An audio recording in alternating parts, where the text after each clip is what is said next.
भागवत महापुराण की जय। कृष्ण कन्हैया लाल की जय। राधा रानी की जय। आज मैं आपको सुनाऊंगी स्कंद 2 दूसरा अध्याय। भगवान का स्थूल और सूक्ष्म रूप तथा मुक्ति का साधन। सुखदेव जी ने कहा, राजन, परमात्मा का ध्यान करने के लिए 2 मार्ग हैं। पहला मार्ग तो यही परमात्मा का विराट रूप है, जो संपूर्ण ब्रह्मांड में अव्यक्त रूप से छाया हुआ है। ये धरती, ये आकाश, ये चांद, ये सितारे, ये सूरज, ये पवन, ये सागर, ये अंतरिक्ष, सभी उस परम पिता परमात्मा के अंग हैं। प्राणी मात्र में जो जीवनी शक्ति विद्यमान है, वही सूक्ष्म रूप में परमात्मा का अंश है। इस रूप को वही व्यक्ति पा सकता है जिसका मन संसारिक मोह माया के बंधनों से विरक्त हो चुका है। तभी उसका ध्यान उस नारायण की ओर लग पाता है। जो लोग ज्ञानी हैं, बुद्धिमान हैं, वे 8 प्रहर हरि चरणों में ध्यान लगाकर सांसारिक प्रपंचों और नित्य प्रति के व्यवहारों से दूर हो जाते हैं।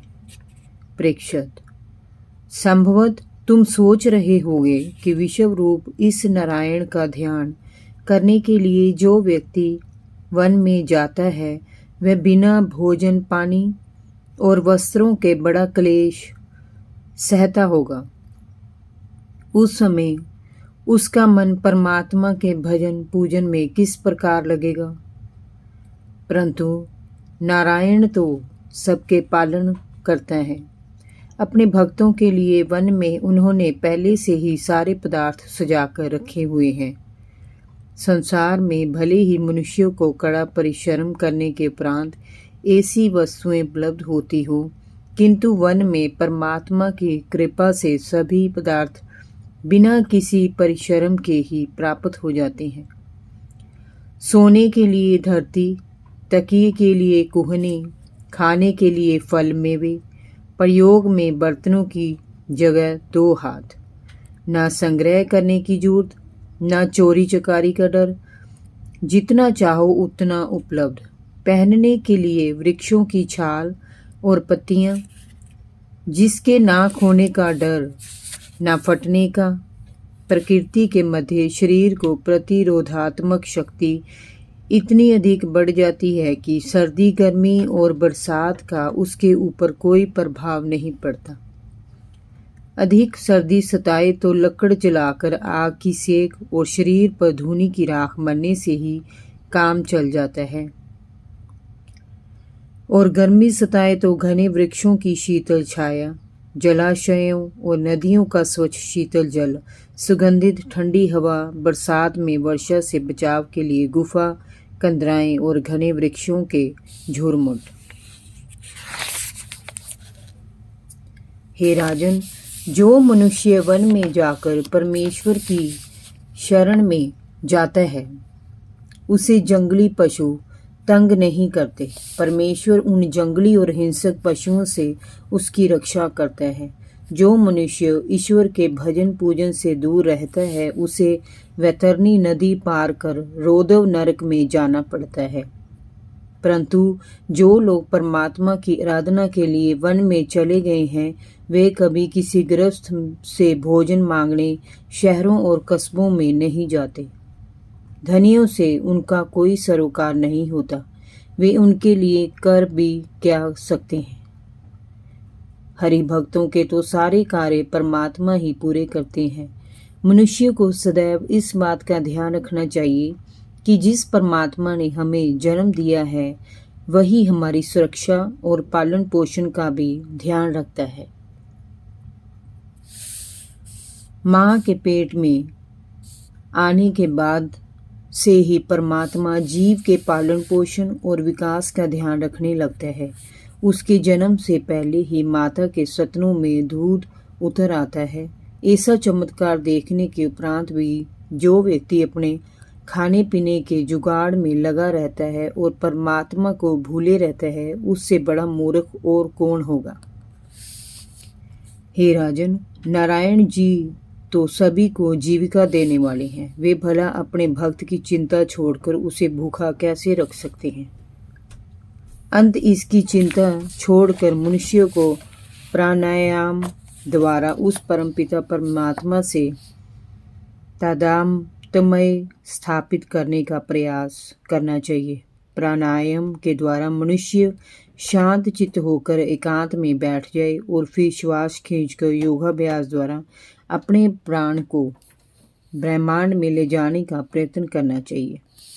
परमात्मा वहाँ सहरत्न दल कमल के पुष्प में विराजमान रहता है।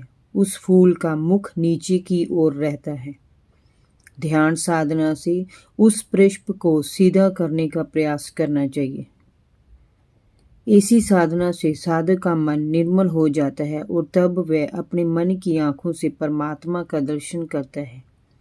उसके दर्शनों से उसे जो सुख प्राप्त होता है वही परमात्मा का सच्चिदानंद स्वरूप है। ये ऐसा सुख है जिसकी कल्पना नहीं की जा सकती। इसे वही जान पाता है जो इसका अनुभव करता है। इस अनुभव के उपरांत ही मनुष्य योगीश्वर हो जाता है। तब उसे यश तप आदि कुछ करने की जरूरत नहीं रहती। वह समदर्शी हो जाता है। सभी जीवों के प्रति उसके मन में ना तो शत्रुता रहती है और ना मित्रता। अंत, हे राजन, पहले तुम शांत चित्त होकर उस विराट स्वरूप परमात्मा का ध्यान करो और मन को स्थिर करके उसी में अपना ध्यान लगाओ। इस ध्यान से ही तुम्हें परमात्मा के स्थूल स्वरूप के दर्शन होंगे। परमात्मा का अंगूठे के बराबर चतुर्भुजी श्याम रूप जो नीलमणि के समान है दिखाई देगा। उसके हाथों में शंख, चक्र, गदा और पद्म दिखाई देगा। मस्तक पर जड़ाऊ मुकुट, मोरपंखी, कानों में जड़े कुंडल, गले में वैजयंती माला, नवरत्नों से जड़े बाजूबंद, करधनी, पीताम्बर, कंधों पर श्वेत ओढ़नी का दुपट्टा, लंबी भुजाएं, कमल नेत्र, ताप हरने वाली बांकी, चितवन और होठों पर मंद मंद मुस्कान, यही परमात्मा का स्थूल रूप है। हे राजन, परमात्मा के इस साकार रूप को एक साथ आत्मसात करना बड़ा कठिन होता है। इसे चरणों से प्रारंभ करके एक एक अंग को आत्मसात करते हुए चलना चाहिए।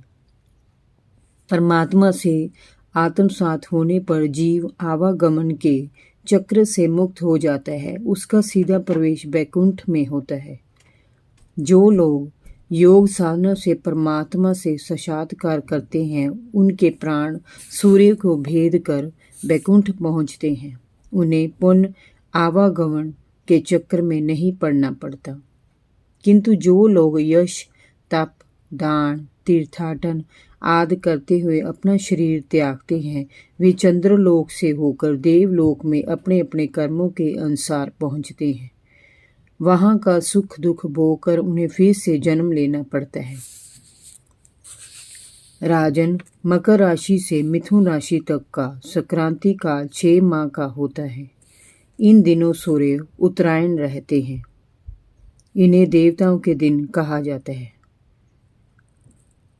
इन 6 महीनों में मृत्यु को प्राप्त होने वाले जीव सूर्य द्वार से होकर बैकुंठ जाते हैं। और कर्क राशि से धनु राशि का संक्रांति काल भी 6 माह का होता है। इन दिनों सूर्य दक्षिणायन रहते हैं। ये देवताओं की रात्रि कहलाती है। इन 6 महीनों में मरने वाले लोग चंद्र द्वार से होकर अपने अपने कर्मों के अनुसार देवलोक जाते हैं। हे राजन, मुक्ति की ये 2 राहें हैं। इनके अलावा कोई तीसरी राह नहीं है। जो व्यक्ति मनुष्य जीवन पाकर भी परमात्मा से मिलने का प्रयास नहीं करता वह जन्म और मृत्यु के चक्कर में पड़ा हुआ 84 लाख योनियों में भटकता रहता है और असंख्य दुखों को सहन करता है। वह संसार में बार बार आता है और मोह माया के बंधनों में पड़कर पछताता है और नष्ट होता रहता है। उसे सदैव ये ध्यान रखना चाहिए कि प्रत्येक पल के साथ उसकी आयु क्षीण होती जा रही है। इसलिए जो भी समय उसके पास है उसे वह परमात्मा के स्मरण में लगाए। जो मनुष्य ईश्वर का भजन नहीं करता वह पशु के समान है। जो मनुष्य परमात्मा को अल्प समय में भी स्मरण करता है परमात्मा उसे अवश्य मुक्ति देते हैं। श्री कृष्ण ने गीता में कहा है, जब मनुष्य रोगग्रस्त होकर किसी से मिलन की इच्छा लेकर किसी कार्य की सिद्धि अथवा बिगड़ा काम बनाने की लालसा से और किसी वस्तु को पाने की अभिलाषा से मुझे स्मरण करता है तथा ज्ञानी जब मुझे पहचान लेते हैं तब मैं उनसे प्रसन्न होकर उनका अभीष्ट पूरा करता हूँ। अंत हे परीक्षित, तू अपने मन में किसी प्रकार भी संदेह मत कर, परमात्मा का स्मरण कर। इन 7 दिनों में निश्चित रूप से तेरी मुक्ति होगी। मैं श्रीमद् भागवत की कथा कहता हूँ, तुम उसे चित्त लगाकर सुनो। बांके बिहारी लाल की जय, कृष्ण कन्हैया लाल की जय, राधा रानी की जय, भागवत महापुराण की जय।